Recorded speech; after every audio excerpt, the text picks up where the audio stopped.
छोटे से गांव में रामू नाम का एक व्यक्ति अपनी पत्नी सीता के साथ रहता था, जो बहुत मेहनती और ईमानदार था। एक दिन रामू की पत्नी सीता रामू से कहती है, अजी सुनते हो, सीमा नई साड़ी लेकर आई है, आप भी मुझे एक नई साड़ी दिलवा दीजिए। भाग्यवान, तुम तो जानती हो मैं कितना कमाता हूँ। पिछले हफ्ते पहले ही मैंने तुमको साड़ी दिलवाई थी। वो साड़ी? वो तो मैं कब की पहन चुकी हूँ, आप मुझे एक और नई साड़ी दिलवा दीजिए।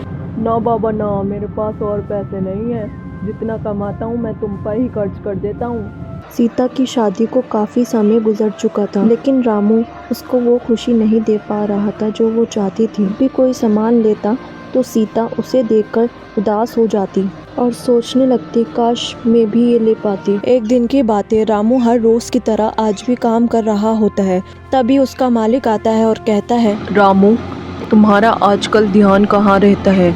तुम देर से आते हो और जल्दी चले जाते हो, काम भी पूरा नहीं करके जाते। मालिक मैं तो अपना काम पूरा करके जाता हूँ, आपको गलतफहमी हुई है।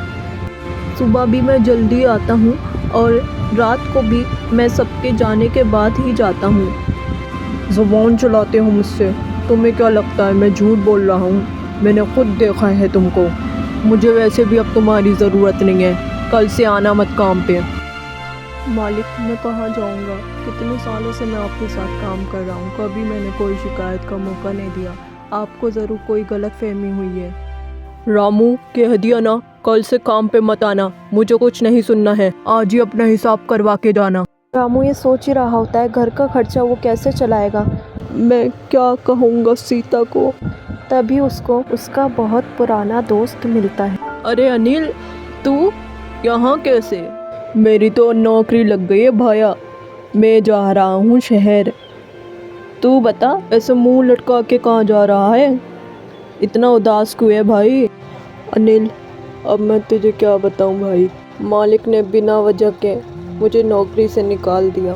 अब मैं क्या करूंगा वही सोच रहा हूँ। मेरे पास तो कोई नौकरी भी नहीं है। रामू की पूरी बात सुनकर तभी अनिल कहता है, मेरी नौकरी लग गई है, मैं शहर जा रहा हूँ।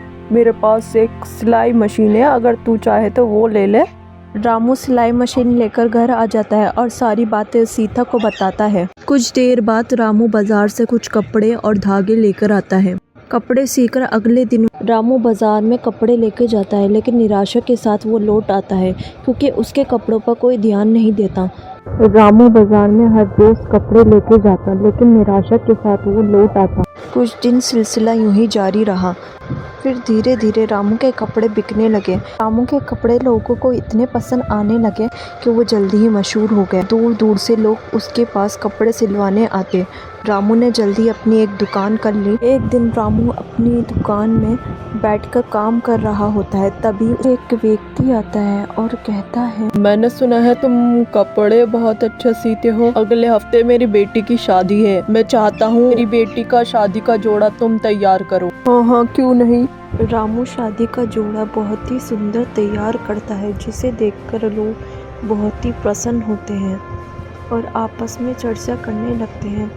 रामू को ये देखकर बहुत खुशी होती है। रामू को शादी में बहुत सारे ऑर्डर मिलते हैं। रामू अब शहर में भी मशहूर हो गया था। रामू ने बहुत जल्द एक दुकान और एक घर शहर में ले लिया था। रामू और रामू की पत्नी सीता अब हंसी खुशी अपनी ज़िंदगी गुजार रहे थे।